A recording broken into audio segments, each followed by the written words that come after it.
very insinyur person. Karena ada insinyur yang tidak very, adanya di Solo. Saya nggak tahu Pak Jokowi tercatat nggak sebagai anggota PI. Enggak, kualat juga ulul. Pak Prabowo presiden bikin gugus tugas itu, tapi problem lokal bisa berbeda-beda solusinya tuh. Saya mau terangkan itu sebagai ada santun pantun lagi nih Pak Rocky. Burung dara, burung cendrawasih, cari dulu di Papua. Cukup sekian dan terima kasih. Semoga bermanfaat untuk kita semua. Billahi taufiq hidayah. Assalamualaikum warahmatullahi wabarakatuh. Terima kasih kami ucapkan kepada Bapak Komisaris Besar Polisi Bapak Jonor MH Samosir SIK selaku Direktur Pengamanan Objek Vital Polda Riau. Baiklah, berikutnya penyerahan cenderamata kepada Kepala Kepolisian Daerah Riau yang diwakili oleh Komisaris Besar Polisi Bapak Jonor MH Samosir SIK.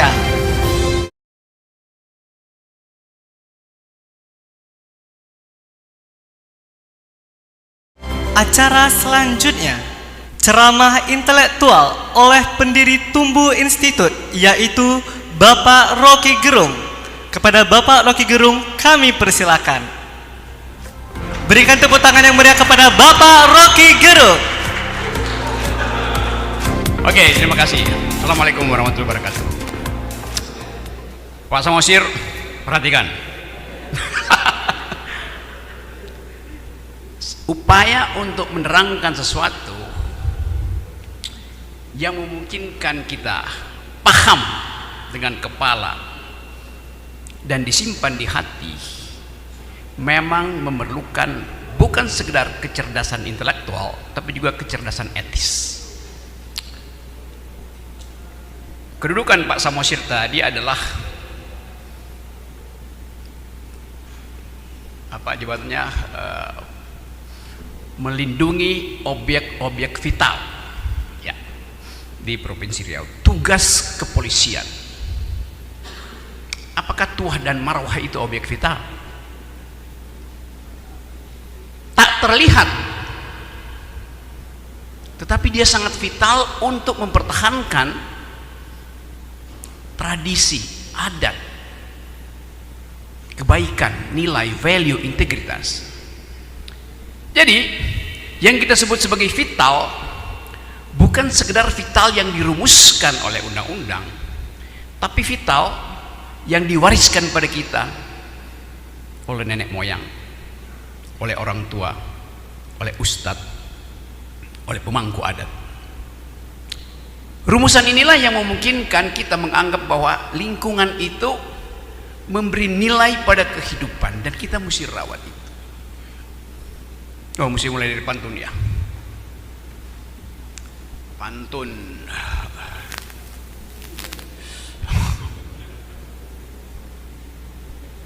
Oke, cuma cari akal dulu ya.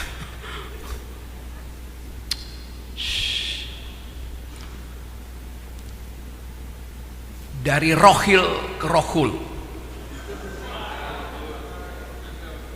insinyur sudah berkumpul. Semoga kita menjadi nurul agar negeri ini tidak dihuni para tukang ngibul. Saya tadi duduk di meja itu, ada tulisan VIP. Apa artinya VIP? Very insinyur person.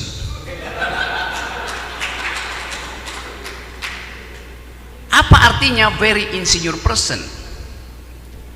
Artinya orang yang memakai akal dan memakai hati sehingga bisa menumbuhkan harapan. Itu artinya insinyur. Very insinyur person. Karena ada insinyur yang tidak very, adanya di Solo.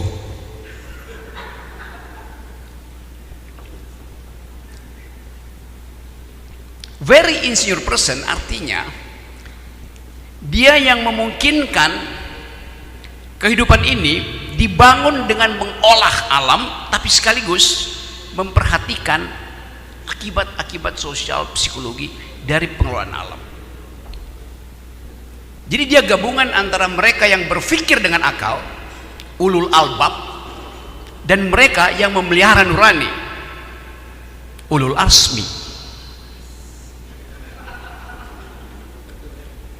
Ini kesempatan bagi kita untuk membaca Indonesia dari perspektif kerusakan lingkungan di Riau.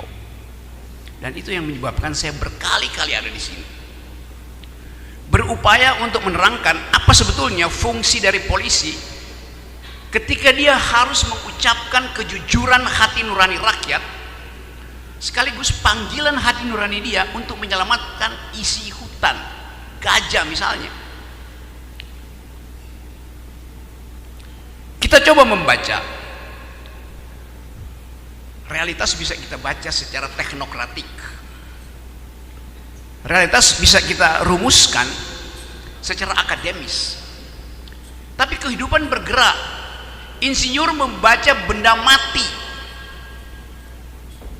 tapi keinsinyuran harus membaca impact dari pembangunan. Saya bedain antara insinyur dan keinsinyuran. Keinsinyuran itu ada di dalam himne PII tadi, kemanusiaan bagi seluruh semesta. Saya coba dengar tadi, teksnya begitu kan, kemanusiaan bagi seluruh semesta, humanity for all kind of nature. Kita coba melihat apa sebetulnya yang terjadi pada kalangan insinyur sehingga negeri ini seolah-olah hanya diingat berdasarkan jumlah jalan tol yang dibangun oleh Presiden Jokowi. Akibatnya kita mulai melihat bagaimana sumber daya kita dikuras sehingga jalan tol makin panjang, jalan pikiran makin pendek.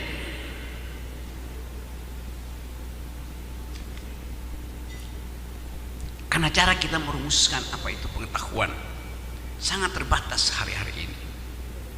Kita dikejar oleh efisiensi, karena itu kita pakai artificial intelligence. Kita tidak dilatih untuk bertanya kritis pada si artificial intelligence. Anda lihat semua hal bisa ditanyakan pada si artificial intelligence. Tapi sekaligus AI ini membaca kondisi IQ nasional kita hanya dengan memperhatikan apa yang kalian tanyakan, apa yang masyarakat Indonesia tanyakan, apa yang netizen tanyakan pada artificial intelligence. Yang ditanyakan hal-hal dangkal, sepele. Maka satu waktu para pemilik artificial intelligence akan merumuskan Indonesia itu adalah kumpulan orang yang tidak bisa berpikir kritis karena sekedar bertanya hal-hal yang dangkal.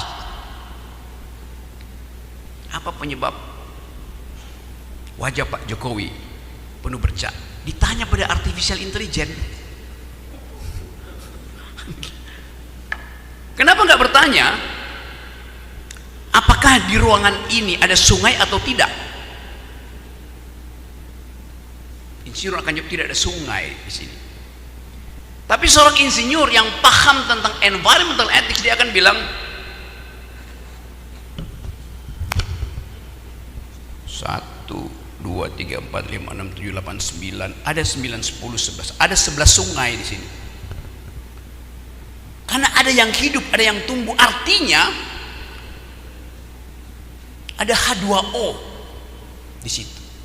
Sungai adalah produsen H2O.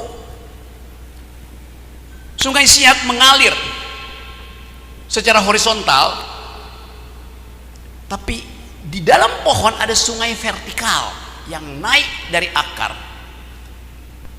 dipaksa oleh matahari, terjadi fotosintesis, ada hijau daun yang disimpan, ada oksigen yang diproduksi, ada karbon yang bisa di-trade. Setiap tumbuhan di dalamnya ada kapiler. Kapiler itu adalah sungai vertikal. Jadi konsep sungai itu kita tafsirkan di dalam kondisi ekologi kita sebut bahwa di ruangan ini ada sungai. Sesuatu yang ajaib dalam pikiran kita. Tapi begitulah yang sekarang berkembang dalam ilmu pengetahuan.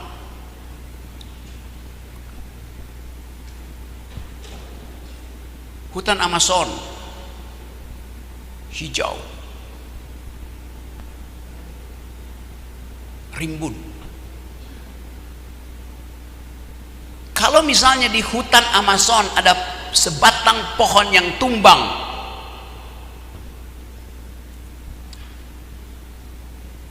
apakah menurut para insinyur ada bunyi di hutan itu? Kalau di hutan Amazon detik ini ada pohon yang tumbang, apakah ada bunyi? Siapa yang mau jawab? Sampai kita diskusi kecil.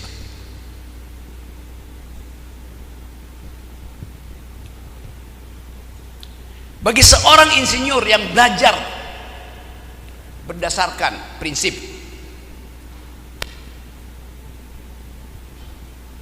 empirisisme, dia mesti jawab dengan tegas, tidak ada bunyi di situ. Kenapa? Tidak ada perekam bunyi. Bahkan tak ada orang di hutan Amazon. Jadi bunyi itu apa gunanya kalau nggak ada orang yang mendengar? Bagi seorang empirisis, dia akan bilang there is no sound, tidak ada bunyi sama sekali. Tapi bagi seorang insinyur yang paham tentang ekologi, dia pasti akan bilang bukan sekedar bunyi yang ada di situ,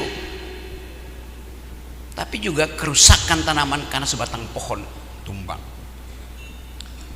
Artinya dia memakai rasionalitasnya untuk mengatakan bahwa setiap tumbangnya pohon pasti ada bunyi, karena bunyi adalah gesekan dua benda padat dan menghasilkan gelombang.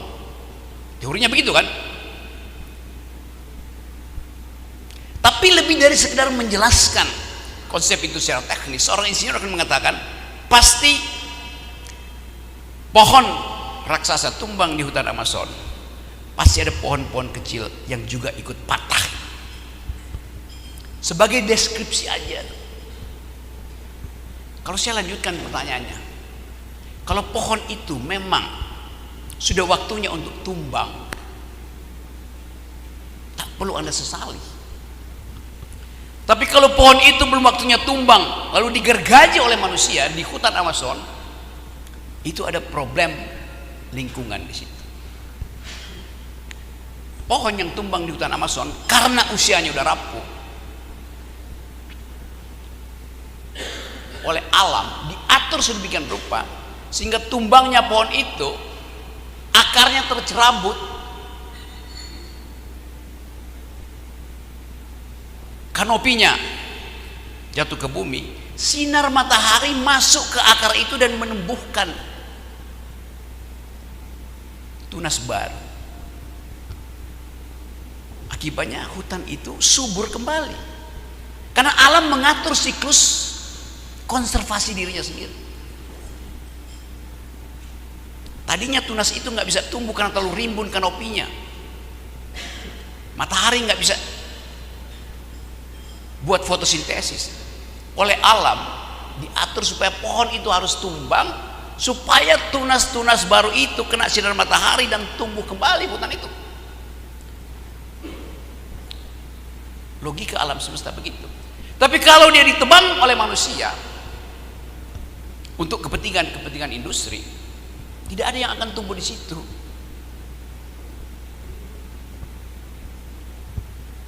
Itu beda antara kemampuan kita membaca apa sebetulnya prinsip teknokratis ketika kita mulai bersentuhan dengan lingkungan. Saya teruskan dulu cerita ini supaya kita bisa lihat paradoksnya.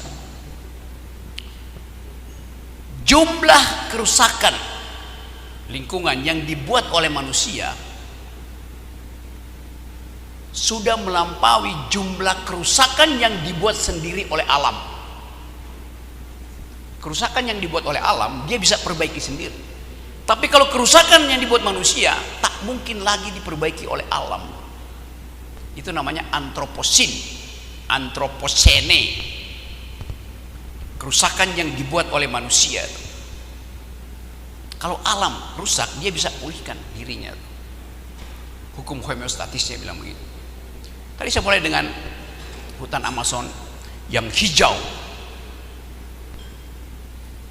rimbun. Tapi ada gurun Sahara, hutan Amazon adanya di Amerika Selatan. Ada gurun Sahara di Afrika bagian selatan. Yang kosong, meranggas, panas, hanya ada pasir. Orang mengutuk gurun Sahara, orang memuji-muji hutan Amazon. Tapi pertanyaan ekologisnya, bagaimana mungkin ada hutan hijau di Amazon, ada gurun panas di Sahara? Begitu para insinyur dunia mulai meriset,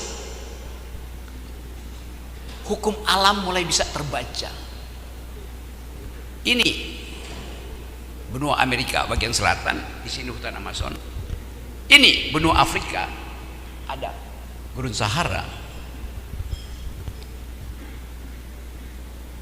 Gurun Sahara itu pasir, isinya adalah fosfat.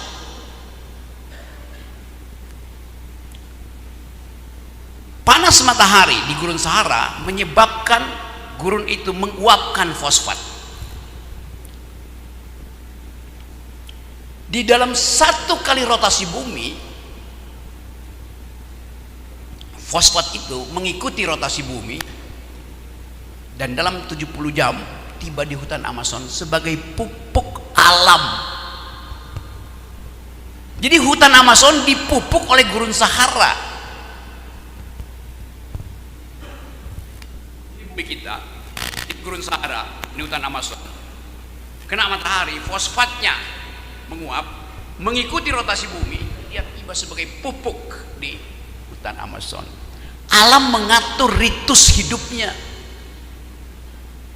Kalau diintervensi oleh manusia, alam bingung, dia nggak tahu bagaimana membuat dirinya sendiri.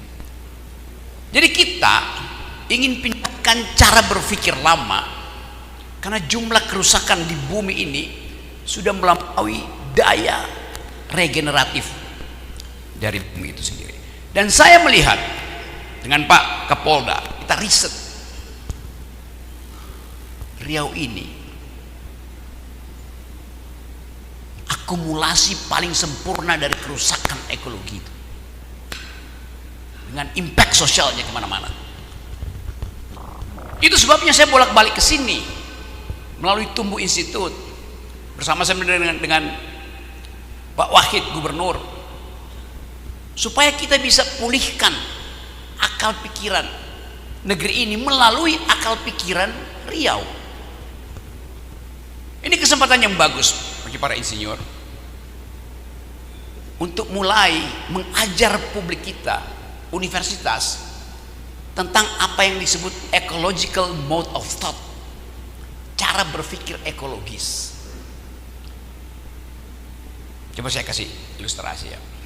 Apa sebetulnya yang disebut cara berpikir ekologis? Saya tadi ngomong soal teknis. Sekolah pertama saya justru fakultas teknik, jurusan elektro. Jadi mestinya saya dapat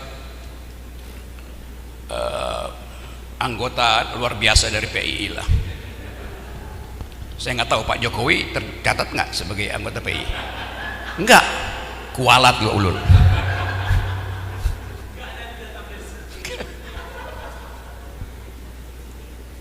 Sampai sekarang saya masih baca matematik, fisika segala macam. Itu kebutuhan, kuriositas saya untuk mengenali alam itu.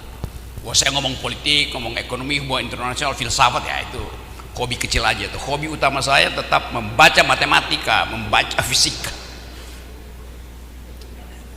Saya ulang. Apa yang disebut cara berpikir ekologis? seandainya ketua PII kita ini Dr. Ulul ingin melakukan studi postdoktoral, misalnya dia sudah mendaftar ke Amsterdam, Universitas Amsterdam, dia nulis proposal, saya Ulul Asmi ingin memperkaya pengetahuan saya tentang lingkungan, karena itu saya mendaftar postdoktoral di Universiteit Amsterdam.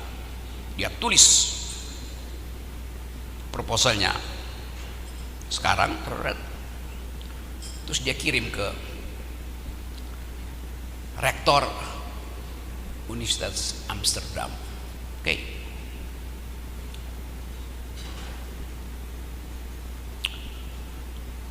Dia tunggu jawabannya.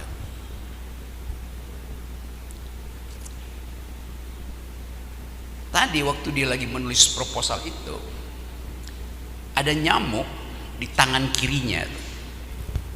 Dia kesel, saya lagi nulis proposal ilmiah, ini nyamuk pengajar, dia tepok nyamuk itu, pak, matilah nyamuk itu.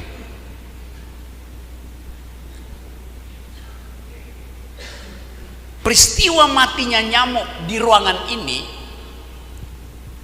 di dalam ilmu fisika, kalau ruangan ini saya sebut U, universum, nyamuk itu saya sebut N, nyamuk. Secara matematis setelah nyamuk tewas, innalillahi wa inna ilaihi raji'un, ruangan ini berubah menjadi U minus S. Itu kan persamaan matematiknya. Secara matematis begitu, tapi secara ekologis, ketika nyamuk itu tewas, ruang ini bukan lagi menjadi ruang U. Cukup disebut begitu, bukan U minus S, tapi secara kuantitatif dia U minus S, minus N, nyamuk, tapi secara kualitatif dia bukan lagi ruang U. Saya lanjut imajinasi saya. Ketika nyamuk itu dibunuh, konsekuensi fisisnya adalah nyamuk itu waktu dia hidup dia memproduksi kalor karena metabolisme, right? Betul kan? Ketika nyamuk itu tewas, maka metabolismenya berhenti. Apa akibat kalau makhluk tidak lagi memproduksi metabolisme? Akibatnya dia tidak lagi menghasilkan panas. Akibatnya ruangan ini suhunya turun sekian nano derajat pada skala Celcius. Betul tidak? Ini kira-kira ruangan ini suhunya ya mungkin 20-21 derajat. Saya bisa rasa itu karena saya pendaki gunung. Saya pernah ada di ketinggian 6.500 di Himalaya dengan suhu minus 20. Saya pernah ada di gunung Elbrus di Rusia dengan suhu minus 30, kecepatan angin kira-kira hampir 100 km per jam. Jadi kalau kita buka sedikit sarung tangan kita, ini langsung kayak ditusuk oleh jarum, butiran es. Tapi ketika saya lagi jalan ke arah 5.500 meter di Gunung Elbrus, tiba-tiba saya bertemu dengan segerombolan orang, sekumpulan orang hanya pakai kaos singlet, ditendang sama seseorang. Ternyata itu ada tempat latihan tentara Rusia. Jadi komandannya itu dia tendang aja, mutar, dan dia mesti gulung terus supaya panasnya timbul. Kalau dia berhenti di atas gunung itu, berhenti kira-kira dua setengah menit dalam suhu minus 20 itu mati kita. Dia mesti guling. Jadi Putin itu caranya disuruh lari-lari. Oke. Tadi sampai di mana? Suhunya. Jadi kalau dari saya bilang ini suhunya kira-kira suhu 20 derajat itu. Ya suhu kamar pengantin lah. 20 derajat. Sebelum kegiatan kepengantinan dimulai dia 20 derajat. Setelah aktivitas bermalam pengantin pasti suhu tubuh para pengantin itu naik. Oke. Tadi saya mulai dengan ilustrasi tadi. Nyamuk yang tewas itu menyebabkan suhu ruangan ini turun. Oke, logikanya dapat ya? Kita biasanya pergi ke toilet di dalam suhu 20. Dalam suhu 20, 2-3 orang pergi ke toilet. Tanpa sadar sekarang lebih banyak orang pergi ke toilet karena suhunya makin dingin. Jadi ada relasi kausalitas arti antara tewasnya nyamuk dan makin banyak orang pergi ke toilet. Dapat logikanya ya? Oke. Ini modeling di dalam kepala. Reservoir dari toilet ini terhubung dengan Sungai Siak. Akibat kita sering pergi kencing, permukaan Sungai Siak naik 0,0000 sekian mikrometer. Logis tidak? Yes. Sungai Siak terhubung dengan laut Selat Melaka. Tewasnya nyamuk itu menyebabkan permukaan laut Malaka juga naik sekian nanometer. Betul nggak? Pada saat yang sama di kota Amsterdam es dari laut utara mencair. Kota Amsterdam ada di bawah permukaan laut. Diukur oleh para insinyur Amsterdam, kalau es di kutub utara mencair, tidak mungkin dia melampaui bendungan kanal itu, dam-dam di situ. Tapi kejadian hari ini mempertemukan antara es yang mencari di kutub utara dengan naiknya permukaan laut bumi akibat kita kencing makin banyak di ruangan ini. Maka melimpahlah air itu ke kota Amsterdam. Lalu komputer kementerian komputer di Universitas Amsterdam tergenang air. Di dalam komputer itu ada proposalnya Ulul. Ulul kirim email ke rektor itu. Rektornya bilang, kami belum dapat. Ulul marah-marah, dasar kolonial, udah kami kirim. Lalu si profesor minta maaf sekali Dr. Ulul, komputer kami korslet karena air melimpah di situ. Ulul marah-marah dia, urusan kalian lah, kalian kan insinyur jago, masa begituan aja nggak bisa diatasi. Kita marah atas perbuatan yang tidak kita sadari. Kenapa komputer itu tergenang? Karena Ulul kesel pada seekor nyamuk. Begitulah yang kita sebut kondisi homeostatis dari bumi. Yang di dalam ilmu pengetahuan, tentu para insinyur tahu prinsip butterfly effect. Kepak sayap kupu-kupu di hutan Amazon bisa menimbulkan badai di California. Semut yang tewas di ruangan ini bisa menyebabkan banjir di kota Amsterdam. Itu yang namanya cara berpikir ekologis. Gangguan keamanan kecil di Pekanbaru bisa menimbulkan isu politik di Jakarta. Jadi kita melihat peristiwa itu di dalam interkonektivitas.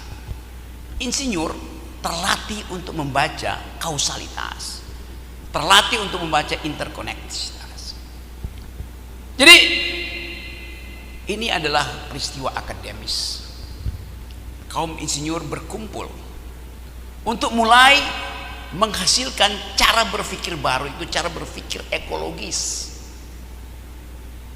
Ya, saya senang di sini karena kalau di Jakarta saya malas tuh ngomong politik terus menerus tuh. Dan orang manggut-manggut aja, bahkan saya bohongin mereka manggut-manggut aja. Kita ingin ada percakapan argumentatif karena isu lingkungan menjadi isu dunia. Kalau saya pergi ceramah, kasih kuliah di luar, satu waktu saya kasih kuliah di Warsawa di Polandia, ada mahasiswa angkat tangan. Kami tahu di Indonesia kata kunci dari penyelamatan lingkungan adalah hilirisasi, energi terbarukan, perlu hilirisasi, kasih nilai tambah di situ. Saya bilang ya benar. Mereka anak-anak muda Eropa ini justru mempersoalkan masalah dunia ini bukan hilirisasi, tapi apa yang terjadi di hulu. Sangat mungkin di hilir itu energinya bersih, diberi tapi pertanyaannya, apakah energi bersih di hilir itu dihasilkan oleh politik energi yang bersih di hulu? Bagaimana kalau di hulu itu mineral ekstraktif industri hanya dikuasai oleh 4 pemain yang kita sebut oligarki? Tidak ada kompetisi bebas sehingga monopoli. Itu yang terjadi di Riau. Oligarki memonopoli Tesonilo dengan akibat gajah itu mencari perlindungan pada Kapolda. That's the logic of ecological point of view itu. Pak Prabowo presiden bikin gugus tugas itu, tapi problem lokal bisa berbeda-beda solusinya tuh. Saya mau terangkan itu sebagai satu kesatuan berpikir, cara berpikir yang utuh. Karena itu sangat benar kalau Pak Kapolda mengajukan dalil ekologis selain dalil antropologis. Secara antropologis, masyarakat yang menghuni Taman Nasional itu punya hak untuk mempertahankan hidup sebagai makhluk. Tapi gajah juga sama kedudukannya, dia juga hendak mempertahankan hidupnya tuh. Dilema ini mesti diselesaikan oleh seorang politisi, karena politik artinya mendistribusikan keadilan. Nah, para politisi kita kadangkala atau bahkan sering menganggap bahwa akumulasi lebih penting dari konservasi, dan itu yang menimbulkan konflik agraria di seluruh Indonesia. Tentu saja rakyat menginginkan ada mitigasi yang memungkinkan mereka bertahan hidup, tetapi pada saat mitigasi itu sedang dinegosiasikan antara pengusaha, pejabat lokal, dan kementerian di Jakarta, pada saat yang sama si gajah domang dan tari menunggu kepastian, menanti kepastian. Kalau kebun-kebun sawit diambil alih oleh negara, si domang bertanya, kami mau dikembalikan ke habitat kami atau kami juga mau direlokasi? Gajah tidak bisa bertanya, Kapolda Riau bisa mendengar karena beliau belajar tentang ekologi. Gubernur Riau bisa mendengar karena dia berdiskusi dengan Kapolda Riau. Kasus di sini bisa beda dengan yang di sana. Tapi kita sebagai insinyur mengerti bahwa akan ada pilihan. Berpikir secara kuantitatif artinya berpikir untuk mengambil sebanyak mungkin dari alam. Tapi berpikir secara kualitatif artinya menghindari rekan hidup kita, sesama makhluk, kekurangan lingkungan hidup. Apa bedanya saya dengan si gajah? Nggak ada bedanya.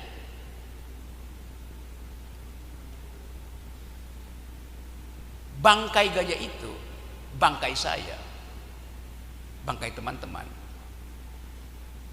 setelah 1 minggu terurai menjadi mineral juga. Sama-sama kita sebenarnya akan jadi biomasa begitu kita tewas. Jadi cacing segala macam.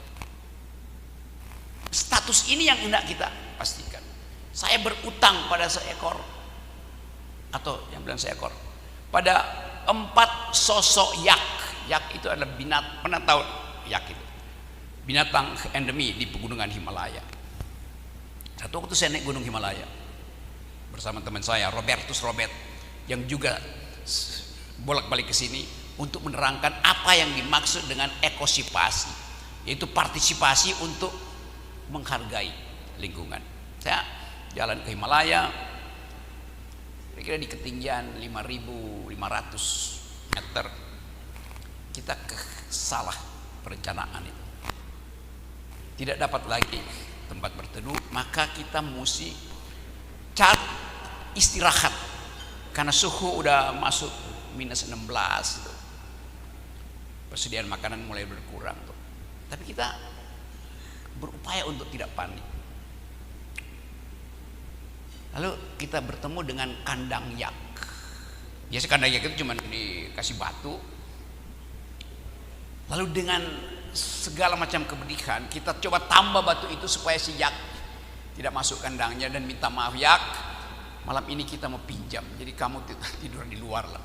Lalu kita kumpulkan kotoran yak itu, kita tidur di atas kotoran yak supaya dapat biomasa panas. Kalau enggak kita mati. Jadi bayangkan arogansi manusia di dalam keadaan kondisi kritis diselamatkan oleh 4 ekor binatang di Himalaya. Pengalaman semacam itu menjadi otentik pada saya bahwa oke, saya diselamatkan oleh yak melalui kotorannya yang kita sebut jijik. Tanpa kotoran kering yak itu nggak ada panas dari bumi, kita bisa kedinginan mati di situ. Jadi teman-teman semua, kalangan insinyur, saya ingin ada percakapan akademis yang terus-menerus diupayakan di dalam perhimpunan insinyur Indonesia. Satu percakapan akademis yang memungkinkan kita menerangkan pada publik kondisi lingkungan Indonesia. Dalam keadaan kita lagi membaca pergolakan politik dunia, Indonesia akan terseret di situ. Kalau terjadi perang dunia, sumber energi Indonesia itu akan diperebutkan oleh negara-negara superpower. Dan itu artinya kerusakan lingkungan akan lebih besar lagi kalau terjadi eskalasi politik dunia akibat kekuatan di Timur Tengah manfaatkan isu energi ini. Jadi Persatuan Insinyur Indonesia punya tanggung jawab bahkan sampai harus mengurus potensi perang nuklir yang akan menyebabkan Indonesia yang punya uranium juga diserbu oleh mereka yang haus tentang senjata baru. India punya senjata nuklir. Pakistan juga punya nuklir.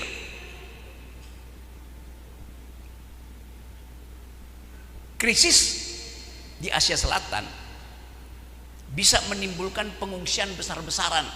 Arahnya kemana? Ya pertama-tama tiba di Riau. Lalu Pak Polisi mulai berpikir apa yang mesti diselamatkan, dijaga sebagai aset nasional. Kalau jumlah pengungsi akibat potensi perang India Pakistan itu turun lewat Asia Selatan, mampir di Thailand, dididik oleh agen-agen teroris di Thailand, diselundupkan ke Malaysia, tiba di Pekanbaru. Begitu ekologi politik juga bekerja. Jadi sekali lagi saya senang di sini karena kita bisa bercakap-cakap sebagai sesama akademisi, tapi dengan kapasitas untuk memikirkan the next generation. Kesempatan ini kesempatan yang sangat berharga dan saya akan balik ke sini lagi untuk terus mengingatkan bahwa biarkan IKN jadi ibu kota negara, biarkan Jakarta jadi ibu kota politik, biarkan Surabaya jadi kota bisnis, tapi saya ingin Pekanbaru, kota lingkungan.